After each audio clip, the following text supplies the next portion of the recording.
እንዴት ናችሁልን? በክፍል 3 ተመልሰናል። ላይክ እና ሰብስክራይብ ማድረግ አይረሳ። ጄ በጋንጎች ተይዛ በቴስታ ተማታ ስትዘል እናያለን።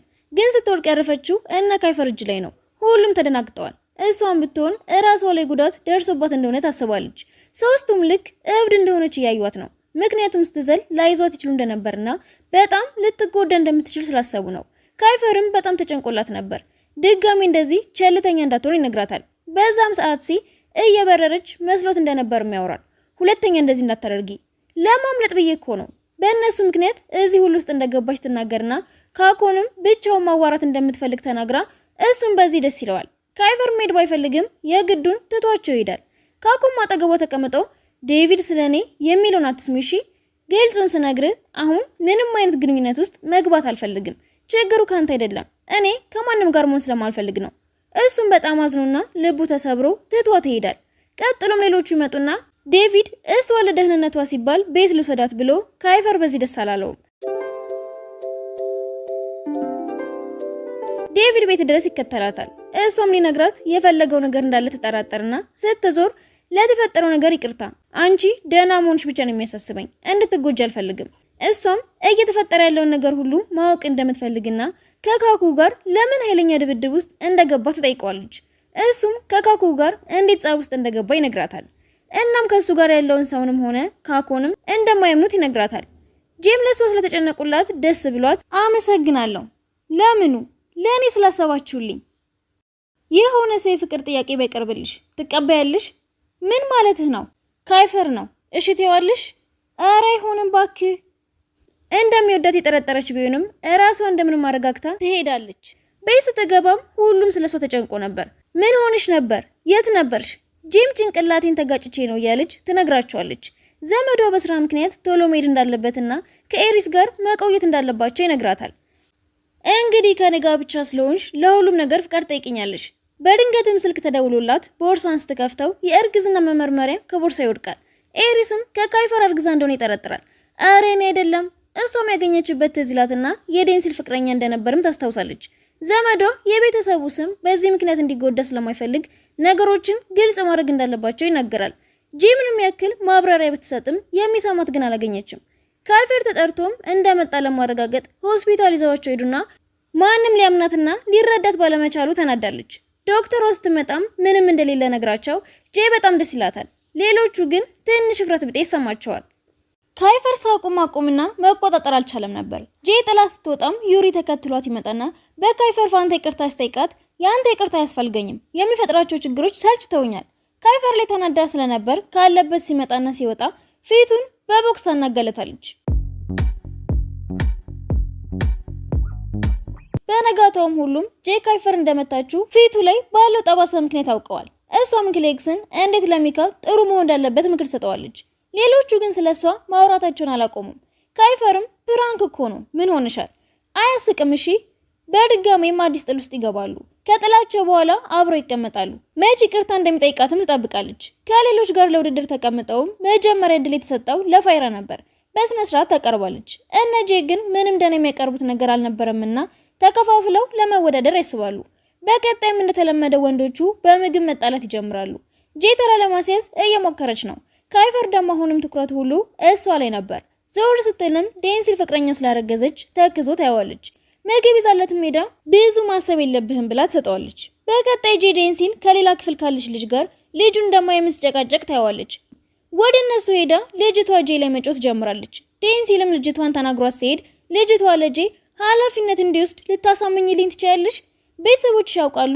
ቤተሰብ የለኝም። ጂም ልጅቷን ማልቀስ ስላላቆመች ተባብላታለች። እሱም ኃላፊነት መውሰድ ስላልፈለገ እንደሚሸሻት ትነግራታለች። ጂም በቻለችው አቅም ልታጽናናት ትሞክራለች።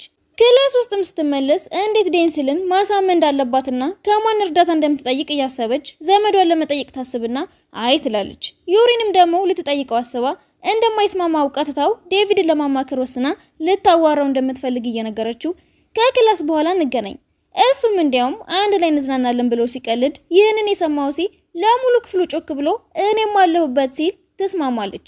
ካይፈርን ጨምሮ ሌሎች ክላስ ውስጥ የነበሩት እነሱን ስለማይካተት ፊታቸውን ይጥሉታል። በቀጣይም ሶስቱ ብቻ ለመዝናናት ፓርክ ሄደው ይዝናናሉ።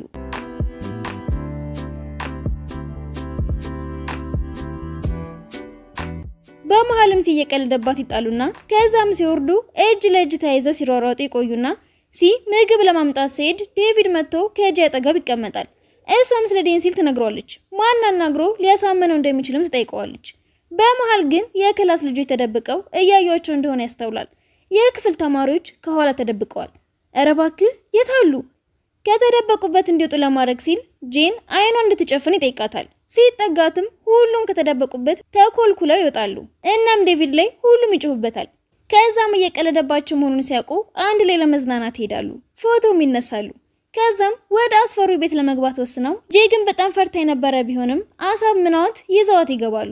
በየሄዱበትም የሚያስፈሩ ሰዎች እያጋጠሟቸው ሲጮሁ ይቆዩና ከትንሽ ጊዜ በኋላ ግን ጄ ሳታውቀው ለብቻዋ ተገንጥላ የሆነ ክፍል ትገባለች። እዛም እያለች የምታስፈራ ሴት አይታ መጮህ ትጀምራለች። የልጅነት ትዝታውንም እያሰበች የዋሰ ማልቀስ ትጀምራለች። በዚህ ጊዜም ካይፈር ይመጣና ሊያረጋጋት ይሞክራል። ከብዙ ድካም በኋላ እሺ ብለው ተከትለው ትወጣለች።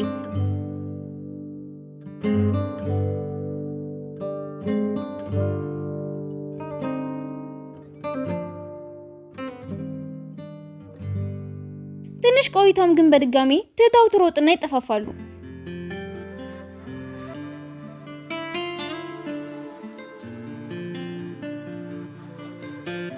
ሲጠራሩ ቆይተው ሲገናኙ እየሮጡ ይተቃቀፋሉ።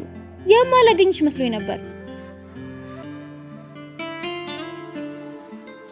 እንደሚወዳት በጣም ግልጽ ሆኖለታል። በዛም ሰዓት የክፍል ልጆችም በመገረም ሲያዩቸው ይላቀቃሉ። ሲወጡም ሁሉም እያሸፉባቸው ነበር። ቀጥሎም ሌላ ጨዋታ ለመጫወት ጄ ይፈልጋ እንጫወት። ካይፈር መጫወት ባይፈልግም ጄን ደስ ስላት ስላየ ይስማማል።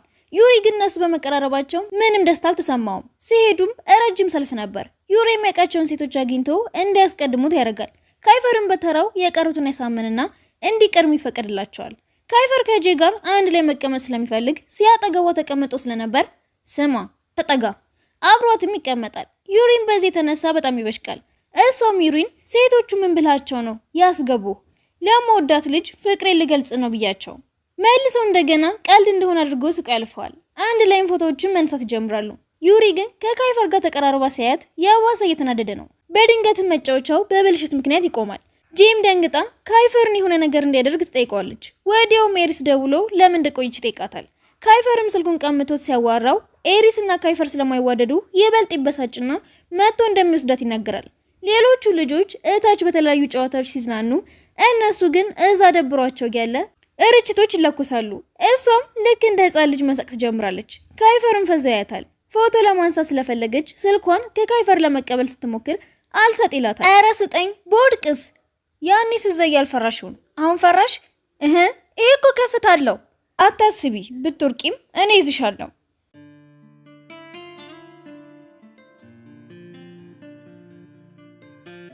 በዚህም ተናዳ ልትቀማው ስትል እጁ ላይ ትወድቃለች።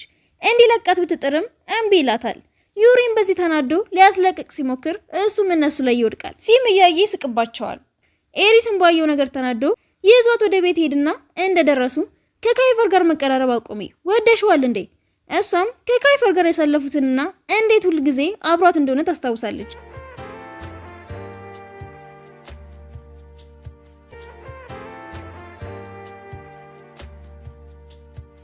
ኤሪስም መልሽልኝ እንጂ ወደሽዋል፣ ያመሃል አልወደውም ብለው ትሄዳለች። በነጋታውም ጄና ዴቪድ እነ ዴንሲል ቤት ሄዳሉ። እዛም እንደደረሱ ግን ዴንሲል በድህነት ውስጥ እንደሚኖር ይረዳሉ።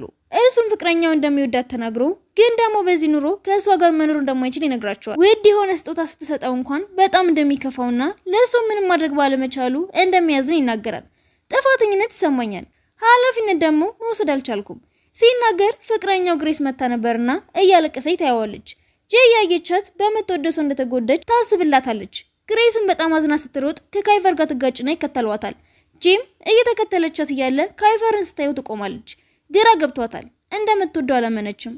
ስሜቷ እንደምንም ተቆጣጥራ ግሬስን መከተሏን ትጀምራለች። በቀጣይ ክፍልም ጄ በጋንጉ በድጋሚ ታግታ እነ ካይፈር እየፈለጓት ያጣውታል። ዩሪም እንደወደዳት ለካይፈር ይነግረዋል። ታዲያ ምን ይፈጠር ይሆን? ድራማው ልክ እንደተለቀቀ የምንሰራላችሁ ይሆናል። ሰብስክራይብ እና ላይክ እያደረጋችሁ ጠብቁን።